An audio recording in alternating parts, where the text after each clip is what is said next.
हाय friends 21 days weight loss channel இன்னைக்கு day 2 இன்னைக்கு என்னோட வெயிட் வந்துட்டு 87.75 இருக்கு. காலையில் வந்து எப்பவும் போல் வெந்தயம் ஒரு ஸ்பூன் வெந்தயம் பொடி வந்து ஒரு ஸ்பூன் எடுத்துகிட்டு வெதாத பக்கம் தண்ணி குடிச்சிட்டு அதுக்கப்புறம் கொஞ்ச நேரம் வாக்கிங் போயிட்டு வந்துட்டு 2 இட்லியும் சின்ன கப்பில் வேர்க்கடலையும் சாம்பார் சட்னி எடுத்துக்கிட்டேன்.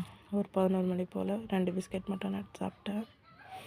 அப்புறம் லஞ்சுக்கு வந்துட்டு 2 எக் ஆம்லெட் போட்டுட்டு கத்திரிக்காய் வறுவல் கத்திரிக்காய் சட்னி வச்சு கஞ்சி சாப்பாடு தண்ணி ஊற்றி வச்சு சாப்பிட்டாச்சு. அப்புறம் ஈவினிங் ஒரு 5:30 அப்படி இருக்கும். ஒரு கப்பு க்ரீன் டீ மட்டும் நான் எடுத்துக்கிட்டேன். க்ரீன் டீ எடுத்துகிட்டதுக்கப்புறம் ஒரு 6:30க்கெல்லாம் நான் வந்து இட்லி வந்து காலையில் பண்ண இட்லி இருந்தது, 2 இட்லி உப்புமா பண்ணி சாப்பிட்டேன். ஓகே ஃப்ரெண்ட்ஸ், நாளைக்கு வீடியோவில் பார்க்கலாம். வீடியோ பிடிச்சிருந்தா சப்ஸ்கிரைப் பண்ணுங்கள், லைக் பண்ணுங்கள், எங்கள் ஃப்ரெண்ட்ஸுக்கு ஷேர் பண்ணுங்கள்.